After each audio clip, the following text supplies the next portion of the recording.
Inside Track is a series of podcasts presented by movers and shakers in the world of cryptocurrency.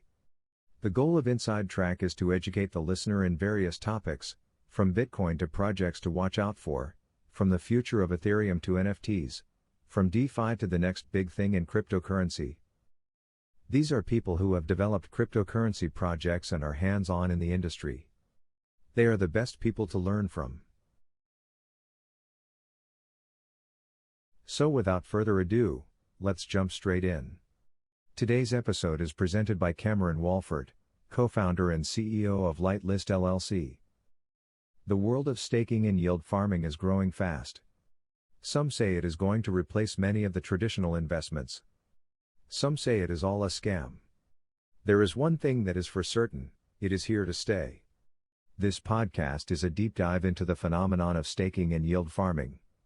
An explanation behind the big yields on offer, and whether they are sustainable. The key players, the future, and crucially, is this a market which investors should take seriously? Cameron Walfoort has co-founded a project that is taking a unique approach to financing crypto startups. He discusses his own project Lightlist, and why it fulfills a need in an otherwise crowded market. Cameron has a deep knowledge of both cryptocurrency, crypto startups, and of course staking and yield farming. Over to Cameron. My name's Cameron Walfoort. I'm the co-founder of my company Lightlist LLC. We're forming our platform Lightlist to help developers that are in search of moonshots get a better idea of the community consensus of what a strong project is, and some of the weaker projects. We're just trying to help people weed out weak projects more effectively. Tell us a little about how Lightlist started. Essentially, it started with us digging through Reddit, Medium, and all these other platforms where people would discuss up-and-coming projects, but 99.99% of those projects are meme coins that have no true intrinsic value and are just hoping to moon and rug pull.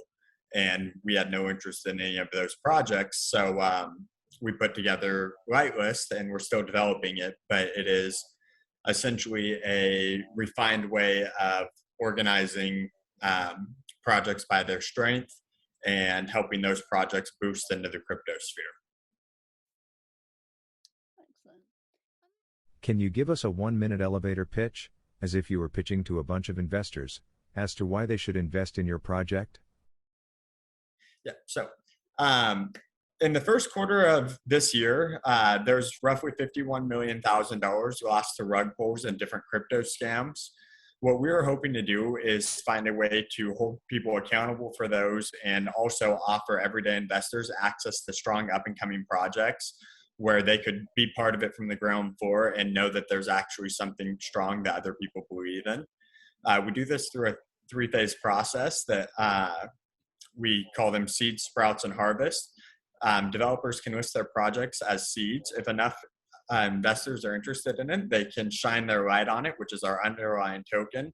If it gets enough light, it moves into our sprouts phase.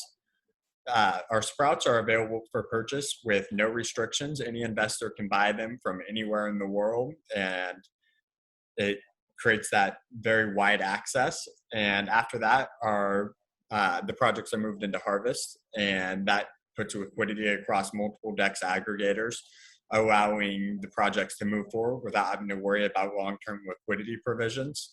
So they can focus on developing the project rather than ensuring that there's enough liquidity out there, because that is often reasons strong projects fail.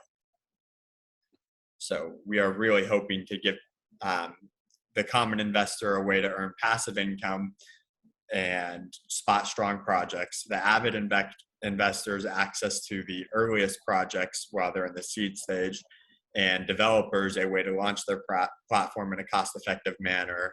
And we're really hoping to be widespread as soon as possible so that other people can share our vision. Excellent. At what stage is your platform in terms of when you expect it to launch? Right now, we are 6 weeks from having our wallet complete, and that will be the initial engagement point for some of our protocols within the platform. We'll have a minimal viable product up in about 3 months. And then by December, we would like to have a full launch of our DAO and be fully operational across 3 different networks. For the novice investor, please can you explain what staking and yield farming is? Okay, so essentially staking is just participating in a platform's protocol. If you imagine any platform as its own company, what you're doing is helping power that platform through either staking in the decision making or providing resources for them to use, and in turn you're getting a cut of their profits. Yield farming is providing liquidity for DeFi projects. So you're either allowing people to lend off of what you're providing, or you're providing liquidity to exchanges so other users can purchase them. In exchange for that, you're scraping money off, a little bit of money off the top, just like a bank would, for the transaction fees, but it's being split amongst everyone that is providing that liquidity. Can you explain how a platform such as PancakeSwap is able to offer yields above 100%, and what are the mechanics? Factors. One of them is the rate at which the token that they're offering that yield on is being produced. So if their token's being minted at excessive rates, it could make it so they are, if 1% of the token exists right now, and it's going to have 100% of it by the next 2 years. Well, if you start staking right now, you're going to 20,000 or 2,000 fold your investment, essentially. So imagine if a bank is providing loans for everyone, and you and your friends got together and decided that you wanted to provide loans because the bank is only paying you this tiny little interest rate for storing your money in the bank, and they're using your money to get these high interest rate loans. Well, if you and your friends each put in $1,000 and you were lending out $1,000 to, or you had $5,000 to lend out and you're collecting interest on that, the profits from that money would be split up amongst you evenly, and the funds would grow and you would all partake in that. As more people started joining in, those profits would be split more widely, and you would have a smaller share of those profits. So what's happening on these really high interest rates is essentially very few people are providing liquidity initially. And as more and more investors are attracted to those interest rates, they start providing liquidity, which causes those interest rates to drop. So it's sort of a supply and demand model where if there is a high need, there is a high rate. But as that need is met, the rate drops down to a more sustainable rate. Many farming platforms provide a platform for investors to buy tokens in smaller projects, and receive that project's tokens as a way of paying a return. These returns can be in excess of 200%, in some cases 500%.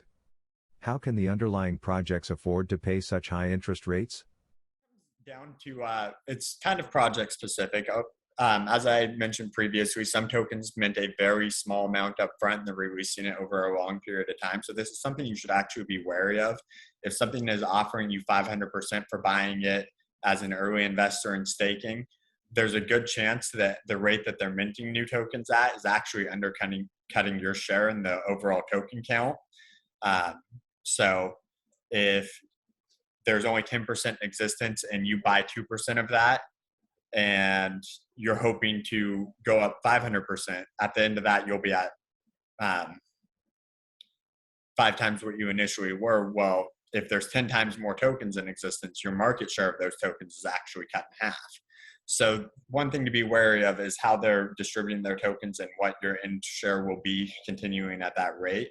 Another thing to be wary of is if they are marketing it as, earn these super high interest rates, and that's their marketing point, that likely means that they are planning to infinitely mint their token, and those are typically a lot less sustainable as far as holding long-term value.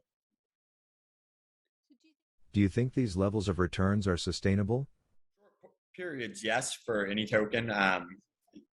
we are going to be offering 1 million tokens a year to liquidity providers for the next 10 years. So while we have very few liquidity providers, that 1 million tokens will be split up amongst a very few amount of people. But as any project grows, the only way that they could possibly maintain those rates would be by increasing the token that they're supplying to them. If that is achievable in the long run, that means that it should at least be something you're skeptical of, because there is either no cap or an extremely high cap on the amount of tokens still available.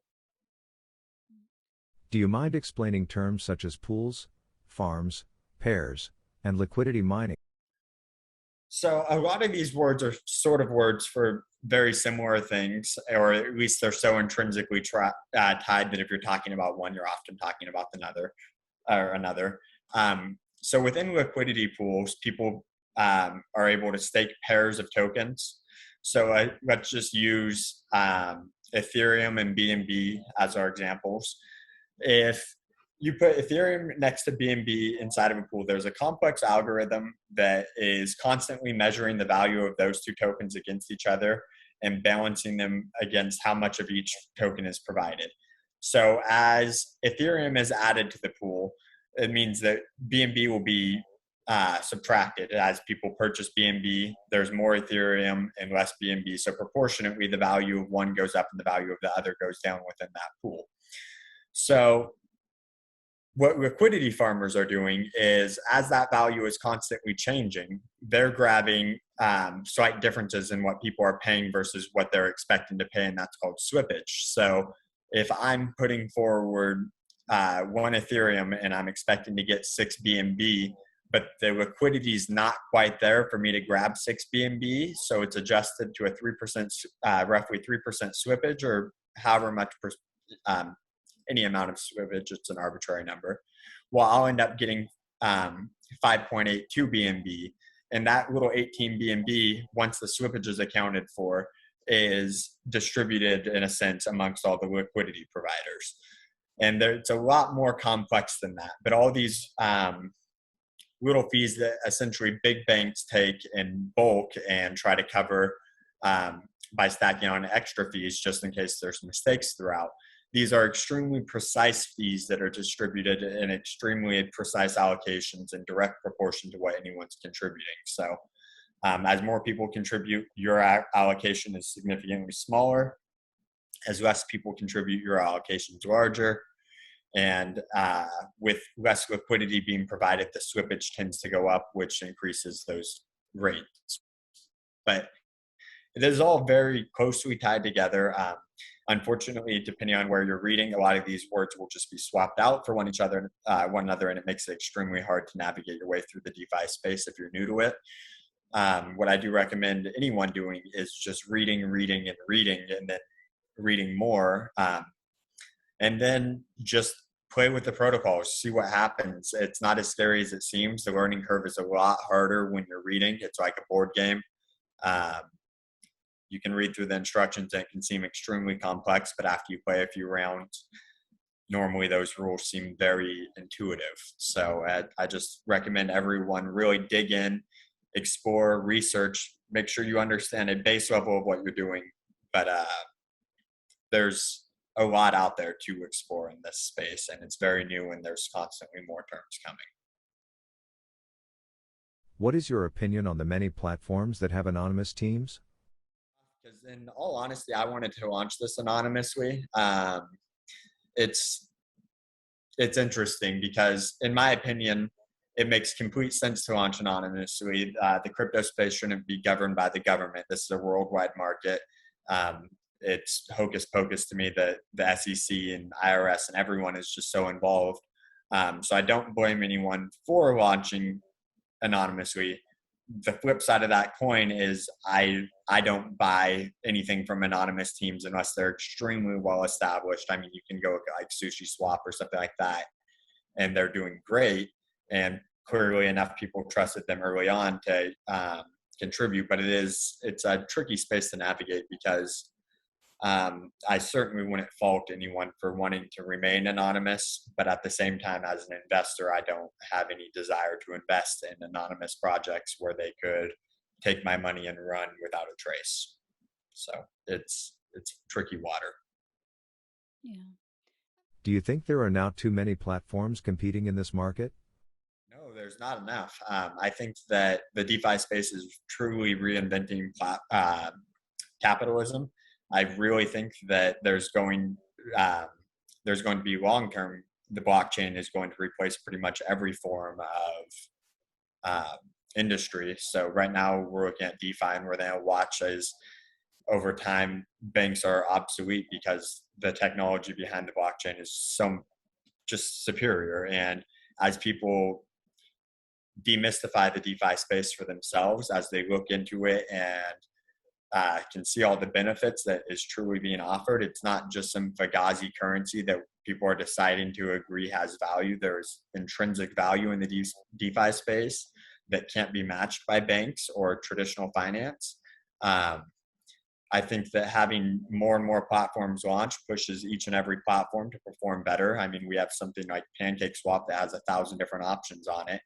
And because of that, it's pushing all kinds of innovation amongst other projects to offer more and push the boundaries of the DeFi space. I'm really excited to see where everything's going. And I personally think we can't get enough good projects. Like, it sucks that there's a billion shitcoins out there, but I would much rather see a billion shitcoins and 10 million strong projects than no strong projects and no shitcoins.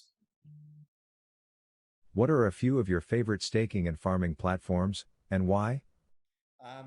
So I'm a bit of a sucker for 1inch. That was my first step into the DeFi space. The aesthetic really attracted me to it at first. The simplicity was really appealing. The Chai gas token makes it so you can go in and out of their staking pools a little bit more affordably, because staking can get rather expensive when you're new to it, especially if you're doing it on the Ethereum network. With all the gas fees, you end up paying 5 transaction fees between every single pool that you stake in, and that's each way going into a pool and pulling out. You end up having sufficient amounts of gas. So I'd highly recommend the Matic or Smart Chain networks. I'm really interested in the Compound protocol. I think it's really fascinating. I've been far too much of a budget investor for far too long to make a whole lot of money off of, I guess, more well-developed projects. I like the clunkier up-and-comers that have a lot of room to grow. Compound is fantastic, and I'm sure it has a lot of room to grow. But I also don't think that low-value investors have a lot to gain from participating in its protocol necessarily at this moment. What do you think are the safest staking and farming platforms? You should understand that there's no such thing as a safe investment in the traditional sense of my investment isn't going to disappear. At the end of the day, there's the value of anything could drop because it does rely on investor opinion of the product, essentially. So in that sense, there's no safety. In the sense of secure money, like no one's going to be able to steal your money, take it and run. I would say that any of the extremely high volume platforms are secure enough for me to be comfortable with. If you're looking at Compound, Ethereum, 1inch, the security aspect, as far as someone hacking in and stealing all of my liquidity, is not something that I've personally been overly concerned with on these platforms. I'd be much more concerned making sure what you're staking and what you're earning is something that actually has intrinsic value and isn't going to fall off a cliff while you're staking. And that's a risk with any investment, no matter how much research you do. In terms of regulation, do you see financial regulators trying to regulate this market? And what form do you see this taking? Even trying, it's definitely going to be a challenge. Right now, it's a very large gray area. However, I think that the innovative minds in the crypto space will always be one step ahead. So if you want to not deal with traditional finance, I think there will always be a fun way around it within the crypto space if you want to be on the bleeding edge of innovation. But it's to me disappointing to see financial sector starting to try to regulate this at all. If you had a spare $1,000, what cryptocurrencies would you invest it in right now? Bit of a trick question because I sold all of my investments to create my own platform. So that's definitely where I'm putting all of my money. But if I were to just go off and invest, I'd probably stake 1inch next to Chai on the 1inch platform, only because the gas token is a lot of fun to just play the market with. You can trade off of gas prices rather than off of overall market conditions. Yeah. What are the main risks that an investor should consider before investing their money into staking and yield farming platforms? The platform is, or what the token is. At the end of the day, any of them could lose value while you're holding them, and no matter how quick you are to try to sell it or anything, rug pulls happen. Even if it's not a rug pull, there's just inexplicable acts of mad drops. It's insane. Another thing to pay attention to is at least try to get a basic understanding of what impermanent loss is before going into staking and liquidity farming. Impermanent loss is as the value of one token goes up and the other either sustains or goes up slower, or worst case scenario goes down, you end up getting more of the less valuable token and less of the more valuable token. And it's so at the end, when you pull out, you have an equal value of each token. So it's a little bit complicated, but I very, very much advise everyone to have a firm understanding of impermanent loss and how to optimize their profits with impermanent loss long term prior to going into any sort of staking. What would you say to the skeptical investor who says, if it looks too good to be true, it probably is, when they refer to the high interest rates being offered by most platforms against an interest rate of under 2%, paid by mainstream banks? Of course, it does come to the project, and you can kind of, if it's saying 1,000% for a year, there's just no way that you're then sustain an APY of 1,000% for a year, and those tokens are going to sustain value. There is a difference in this world compared to what people are used to in traditional finance, and that difference is that the APY is not a direct increase in value. So it's an increase of how many tokens you have, but those tokens do not sustain the exact same value. So if you're gaining tokens, but their value is constantly dropping because of deflation, because they're releasing so many tokens or whatever, that APY can be rather insignificant. So I would really say do your research and invest in a token that you like and is strong, and then don't even pay attention to what the APY is if you want to use it for yield farming. Just use that as an incentive to hold longer and hold on to your token for dear life, and ignore that APY because it's going to change when more people go in, and it's going to change when more people, or when less people are in. So I think the APY is almost it's like a marketing scheme for targeting everyone that just is looking for something too good to be true.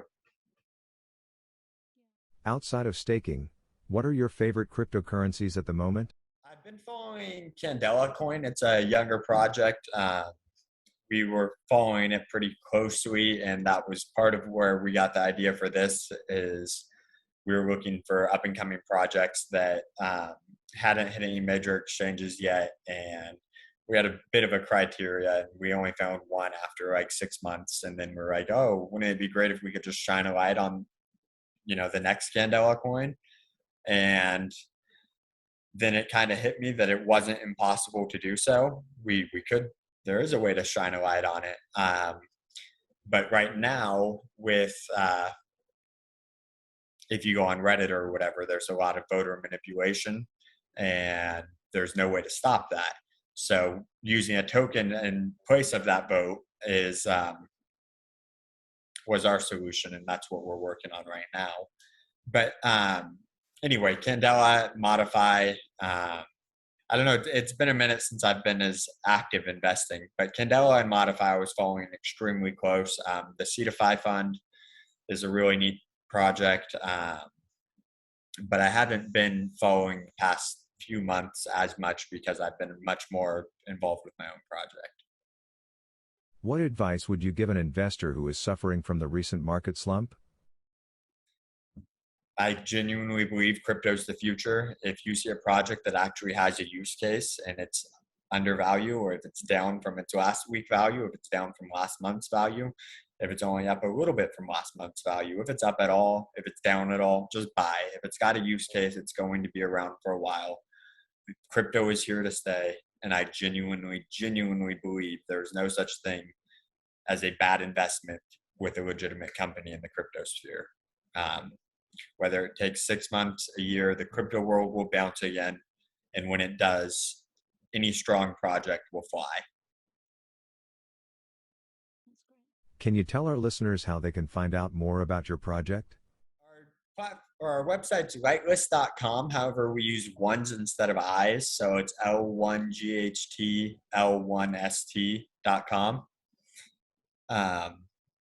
you could follow us on Reddit/r/lightlist, also spelled with ones instead of I's.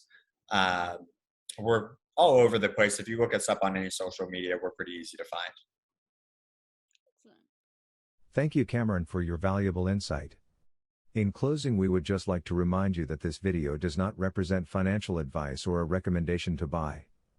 Remember that investing in cryptocurrencies are high risk and you could lose 100% of your investment. One final note in closing. We do not pay anyone to appear on our show or receive a fee for producing or hosting guests. Thank you for your time, and we hope you enjoyed this video. Keep an ear out for our weekly podcast Moonshot Monday and other podcasts in the Inside Track series, downloadable on Apple Podcasts, iTunes, Spotify and Google Play. Don't forget to visit our website at www.cryptoquestion.tech or follow us on Twitter or Instagram at CryptoImpartial.